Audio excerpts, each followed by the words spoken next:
আচ্ছা, বাংলার যত চটিচাটা আছে, যারা এই ভাষা আন্দোলন শুরু করেছে, তারা একটু এই ভিডিওটা দেখো, তারপর কিছু কথা বলছি। इंशाल्लाह ताला एक दिन ऐसे होगा जब बंगाल के आधे पॉपुलेशन वो भी उर्दू बोलेंगे और उर्दू शेर शायरी सुनेंगे।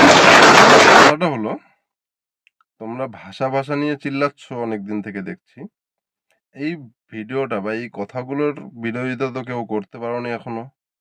মানে তোমার হিন্দি, মারাঠি, তেলেগু বা অন্য ভাষায় অ্যালার্জি আছে, উর্দুতে অ্যালার্জি নেই না?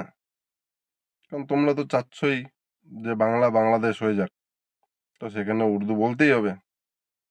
আর লুঙ্গি তো পরবাই কদিন পরে, তো উর্দুটাও শিখতে হবে।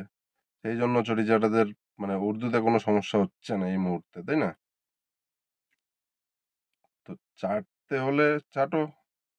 আর যদি সত্যি আন্দোলন করতে হয়, সবগুলো ভাষার বিরুদ্ধেই করো, যে বাংলা বাদে বাংলাতে অন্য কোনো ভাষা চলবে না। সে উর্দুই কেন হোক, উর্দু হোক বা হিন্দি হোক, যেই ভাষা হোক, শুধু বাংলায় চলবে। অতটা যদি দম থাকে, তাহলে সেইভাবে আন্দোলনটা করে দেখা।